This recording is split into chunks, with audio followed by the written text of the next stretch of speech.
The 2024 Kindle Paperwhite is the follow-up to one of my best reviewed devices, the 2021 Kindle Paperwhite. But did Amazon do enough with the latest version to justify upgrading to it?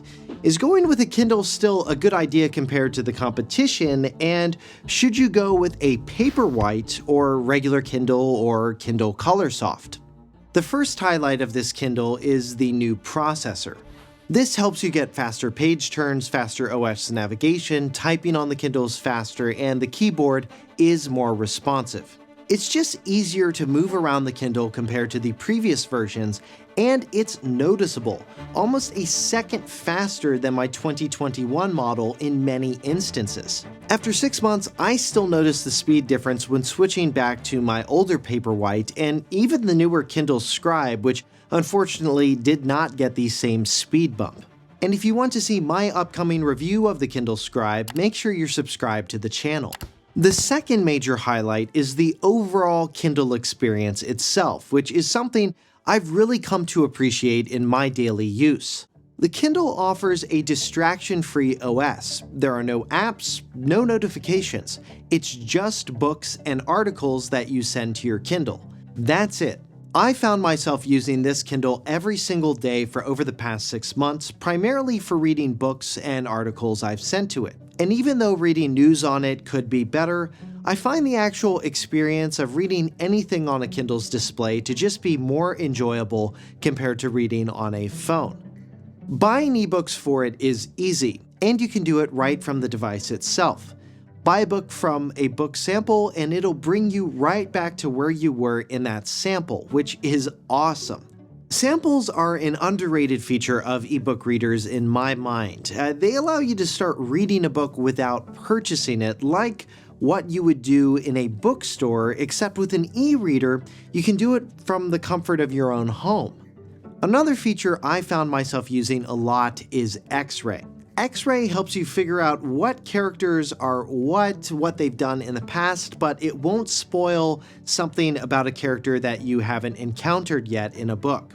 Another feature I love is the integration with Wikipedia, the dictionary, and other references that come up when you highlight a word. This is great for stories written before modern times and allows you to understand the context of the way a word has been used thanks to not only the dictionary integration, but also Wikipedia.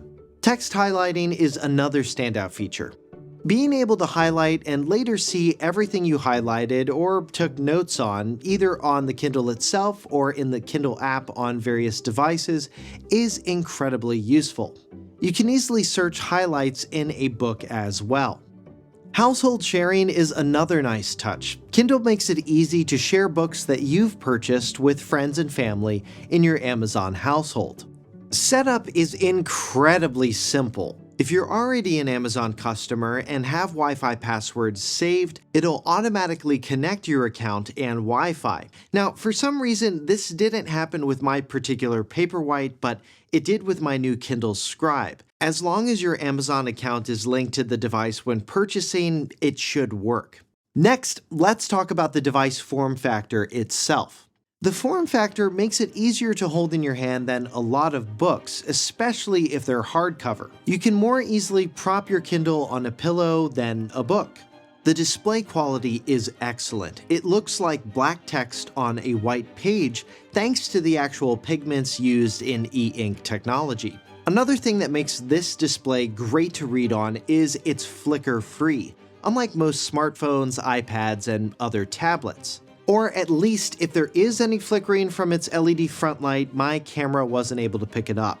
The integrated front light actually uses a light guide to shine a light down onto the display. Now, this is different than a traditional backlight display, where the backlight is placed behind the display and emits light through the display at you. It makes it so you don't need a reading light. You just get this nice subtle glow from the device. There's also an adjustable warm light, so the device won't keep you up at night. Though it's not as warm as some other devices out there like my DC-1 from Daylight, it's much more candlelight in its color. The other benefit you get with a Kindle is on this device you can hold your entire bookshelf, heck, thousands of books. So how much storage do you need? Very little, actually. The signature edition I have is 32 gigs, and that is complete overkill for my needs.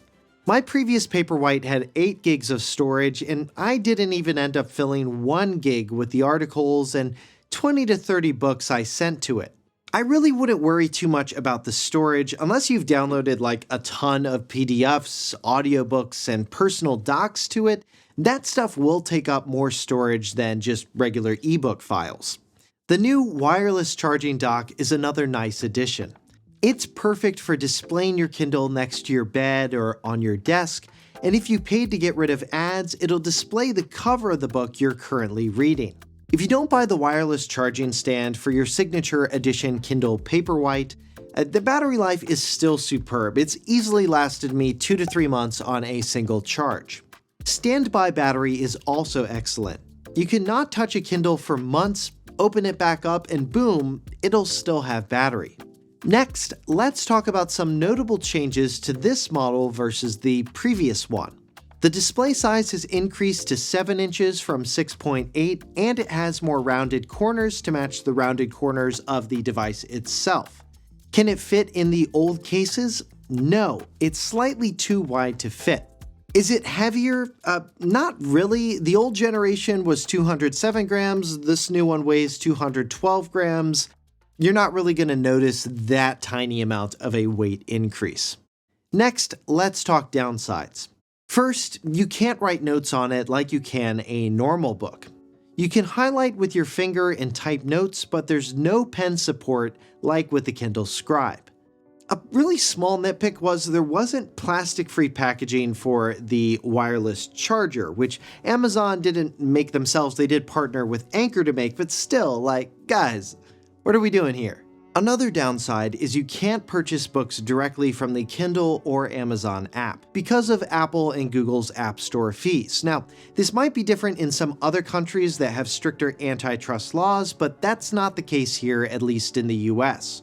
Another downside is it's not easy to make the UI's text larger. If you give a Kindle to somebody who has trouble seeing fine print, while you can scale the book text itself, what use is that if you can't properly size the Kindle's OS to somewhat match it? So, do I recommend getting a Kindle Paperwhite? Yes, with some caveats. I'd only recommend it if you want to completely stay in Amazon's ecosystem. But if you want a great e-reader that can read things outside of that ecosystem, or you want to be able to take your ebooks from Amazon to another e-reader, I don't think it's a good option for that. That's because of ebook digital rights management, or DRM, software. Amazon's file format makes it practically impossible to legally move your ebooks to another non-Amazon device.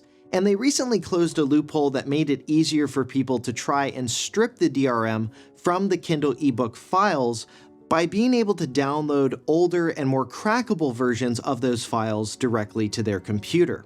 I get that there needs to be a way to make it harder for people to just copy an ebook file and distribute it to others who didn't pay for it. That's totally reasonable. But at the same time, if I purchase a license to an ebook from Amazon, Kobo, or another ebook store, there should be a way for me to transfer that license from one e-reader to another one I own. And Kobo's approach seems much more in line with this type of thinking than Amazon's. Their approach is much more, hey, we made an e-reader, you could buy stuff from our store, but if you want to bring your own stuff too, that's cool. Amazon's approach is much more an expectation that you will only buy from their store and then just send articles to your Kindle. So if you want more features than what Amazon currently offers, that's probably the route you should go. But if you're fine staying in Amazon's ecosystem, I think the new Kindle Paperwhite is a fantastic choice. But why buy a Paperwhite specifically versus the regular Kindle or a Kindle Colorsoft? You should go with a Paperwhite if you don't need or care about a color display and you don't want to pay more for one. And you don't want to deal with potential display issues that I talked about in my video on the Colorsoft, which I'll leave a link to in our blog post as well as in the description. You should also choose the Paperwhite if you want a larger display than a regular Kindle, longer battery life — the Paperwhite is rated for 12 weeks versus the regular Kindle's 6, and you want one with a warm light. You can easily see all of the prices for these various Kindle configurations in our blog post, or check out the comparison page on Amazon's website, which I've linked to in our blog post. Overall, has upgrading to the Kindle Paperwhite been worth it for me? Yes. The speed increase is noticeable and is something I really like having. Is the Signature Edition with wireless charging necessary? No. However, I do really like the auto-adjusting front light. I've barely manually adjusted the front light in the 6 months I've had the thing. That feature alone, for me at least, has made the Signature Edition Paperwhite worth having. And regardless of which Kindle you get, I do think the version without any ads on the lock screen is worth it. So that's the Kindle Paperwhite. It's probably the best non-color e-reader you can get for Amazon's ebook ecosystem, and one I've thoroughly enjoyed having, lasting me months on a single charge.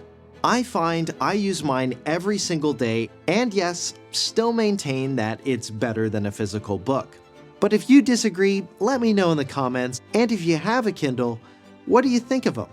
The Kindle Paperwhite starts at $159 US, and you can get the Signature Edition for $199 US, but both do go on sale at various times throughout the year, and you can check their current price via our blog post. You can also save 20% on your new device by trading in your old Kindle via Amazon. If you want to see more of my videos on e-readers and note-taking devices, you can click here to see those, and make sure you're subscribed to the channel for my upcoming reviews on the newest Kindle Scribe, the Remarkable 2, Remarkable Paper Pro, and the Daylight DC-1. For 6 months later, I'm Josh Tedder. Thanks for watching.